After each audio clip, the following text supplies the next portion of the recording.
Assalomu alaykum hurmatli do'stlar. Men doktor Sheraliman. Azizlar, bir necha oylardan beri uyqusizlik haqida foydali, kerakli ma'lumotlarni e'tiboringizga havola qilib kelyapman. Bu videolarda men ba'zi bir dorilar haqida ma'lumot berdim.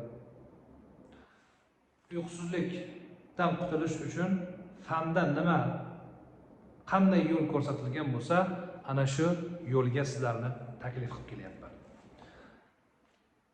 Uyqusizlikdan falon giyohni ichib tuzalib keting, 2 kunda tuzalik qabilidagi videolarimni qo'yganimda edi, obunachim ko'p bo'lardi, videolarim soni ko'p ko'rilardi. Lekin bu to'g'ri yo'l emas. Agar u yoki bu bemor, siz u yoki bu damlamani ichib uyqungiz zo'r bo'lib ketgan bo'lsa, 4 soatdan 8 soatga chiqqan bo'lsa, hech qanday uyqungizdan shikoyat qilmayotgan bo'lsangiz, sizga aytadigan hech bir gapim yo'q. Qanchadan qancha insonlar hozir endi men yaxshi uxlaymanmikin degan bir gumonda yurishibdi. Uyqusizlik haqiqatdan bir insonga yoqmaydigan, insonning kuchini so'rib oladigan problemalardandir. Uyqusizlikni, surunkali uyqusizlikni aniqrog'i 70% xronический, ya'ni surunkali neorganik reflektor uyqusizlikdir. Bunday holatda dunyoda isbotlangan eng to'g'ri yo'l kognitiv xulq-atvor terapiyasidir. Kognitivная поведенческая psixoterapiya. Azizlar, mana shu videolarimni ko'rib tahlil qiladigan insonlar, yaxshi fikrlaydigan insonlar yashash tarzini yaxshilashyapti menimcha. Yoki ba'zi bir mutaxassislarga murojaat qilishyapti. Ya'ni o'zlari ham kasallikdan qutulish uchun harakat qilishyapti. Ammo aksar insonlar davosini ayt, nimaga davosini aytmaysan? Yoki qaysi tabletni aytishim kerak? Nega dori ichmadingiz? Bu dorini aytmadingiz. Bu dori qanday degan ma'noda yurishibdi. Shunaqa savollar ba'zilari berishadi, ba'zilari xafa bo'lishi mumkin, ba'zilarga konkret tavsiya kerak.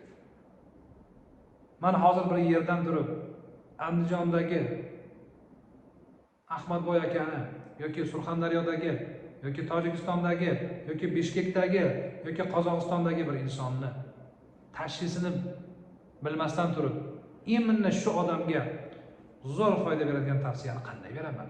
Bera olmayman.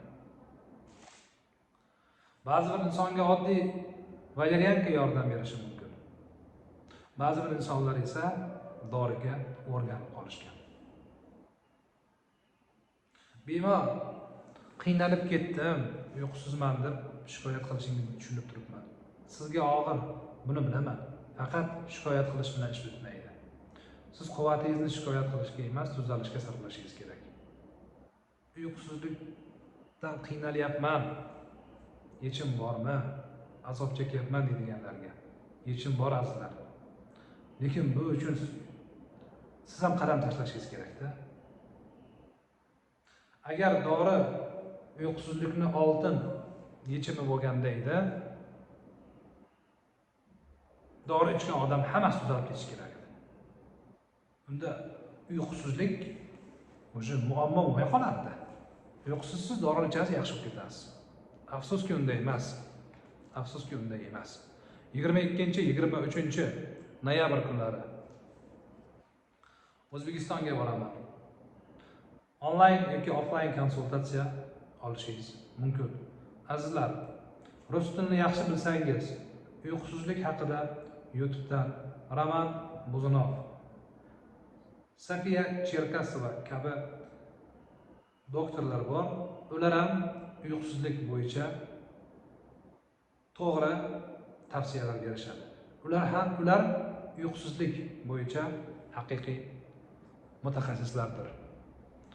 Shu azizlar, aytmoqchi bo'lgan gapim shu. Sog' salomat bo'linglar.